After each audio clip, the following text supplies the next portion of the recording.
me immense pleasure and great honor to be here today, to be part of this celebration of 50 years. It is indeed beautiful because we will also be celebrating the 50 years of our state. So this school is, if not older, it is of the same age as our state. And it just shows the mindset of the people and the founders who had started the school with great challenges and difficulties during that time.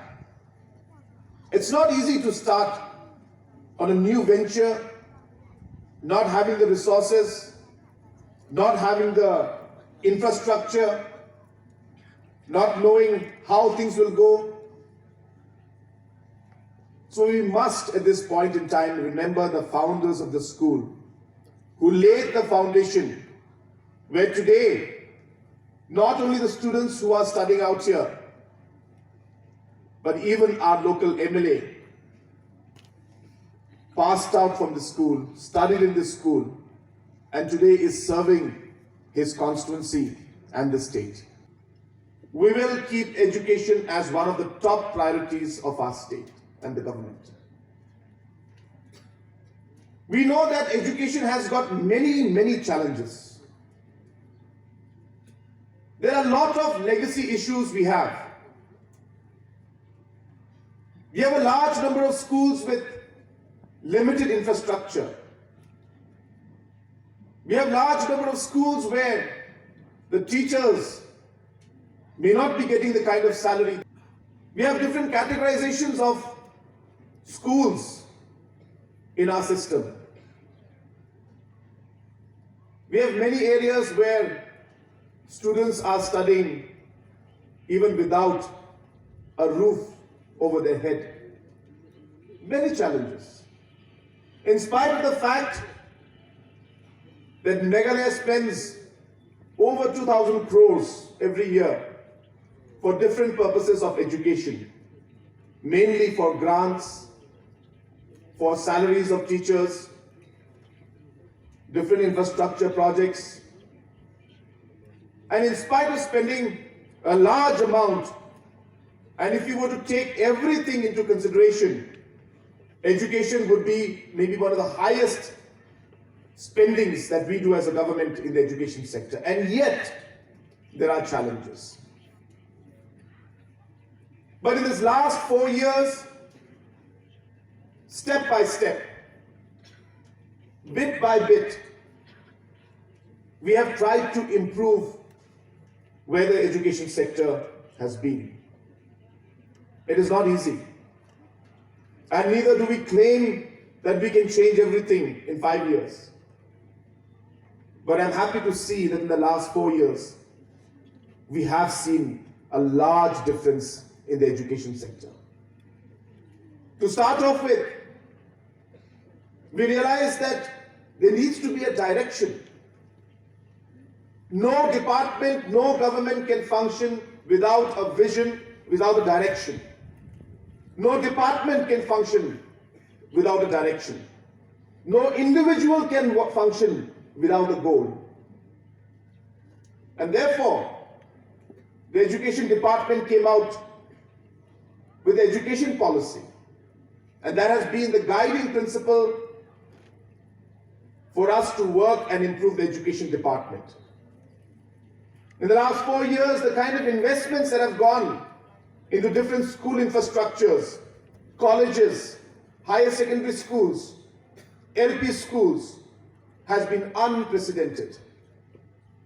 And if anybody were to study the education department and see the kind of work that's happened, they will be able to see that what we could not achieve in the last 15 years, maybe 20 years, we have been able to do that in the last 4 years. And while I say that, I accept that there are still challenges, and I accept that we will not be able to change everything, but we are trying our best. We are working very hard to make sure that we are able to bring that change. We understand it's not easy. And we have been telling and appealing to them and informing them that SSA program is a centrally sponsored scheme. 90% of the funds comes from Government of India. Until we don't get that, it is very difficult for the state government to support. We do empathize with them, but there are challenges and limitations that we have. So therefore, we are not claiming to have resolved everything. There are challenges, but we will continue to try to resolve those issues. And let me inform you, a problem that the whole country is facing. Today, there are SSA schools and teachers throughout the country who are not being paid. So it's not just in Meghalaya, it's throughout the country. And there are challenges at the national level, and that is why it's not happening. But from the state, wherever it is possible for us to intervene, we as a state government have worked towards intervening. Very lucky to be able to study in an institute like this. You are the future of the state. You are the pillars on which the next generation and the future of the state will lie. So it is very, very important that you realize that these are your foundation years. These are the years when you will be defined as an individual, and how you will come out to be in the future will depend on how you are today. I was mentioning to you about government policy making. Why do we make policies? We make policies because it gives us a goal. It gives us a vision. It gives us a direction. Remember, in life, you must always have a goal. You must always have a vision. You must always have a direction. Passionately work towards it. Work hard towards it. And one day, maybe you will also be the MLA of Mowkaiaw constituency. But shaping the future of these children will mainly lie in your hands. Because you spend 70% of the time with them, parents and teachers. So therefore, please take your responsibilities seriously and do what it takes to ensure that the students are shaped and directed in the right way forward. Right now, there are demands for different blocks and different subdivisions throughout the state, and therefore, as a government, there is a committee which is headed by the Chief Secretary, which will recommend and give us different aspects of these demands and tell us whether the demands that are put in are realistic or not. And that report is still pending. So once the report comes in, we will definitely examine it and see how we move forward. I always keep telling people that I like to say yes, but I sometimes wonder that every time I say yes, the people get a habit of expecting yes all the time. So maybe I've created this habit in him also, but definitely I do my best to help whenever it's possible. And I will definitely look into all these different demands that are there, but it will not be possible for me to give you any kind of assurance on this stage right now.